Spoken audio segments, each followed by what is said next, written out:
میرے نبی پاک کی بارگاہ میں عورتیں آئیں توبہ کرنے، بیعت کرنے، مسلمان ہونے، تو حضور بیعت لیتے وقت فرمانے لگے میرے ساتھ وعدہ کرو، جھوٹ نہیں بولو گی، غیبت نہیں کرو گی، زنا نہیں کرو۔ ایک عورت بول پڑی، کہنے لگی یا رسول اللہ صلی اللہ علیہ وسلم میں مسلمان تو نہیں پر خاندانی ہوں، میرے گھر والوں کے ذہن میں بھی کبھی زنا کا خیال نہیں آیا۔ نبی پاک صلی اللہ علیہ وسلم نے فرمایا زنا زبان کا بھی ہوتا ہے، زنا کان کا بھی ہوتا ہے، زنا آنکھ کا بھی ہوتا ہے۔ حضور کس طرح؟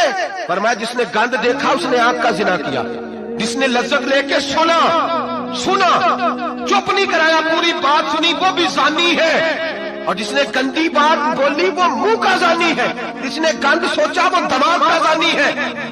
اور زانی کو سب سے پہلی سزا اللہ یہ دیتا ہے کہ سجدے کی لذت چھین لیتا ہے۔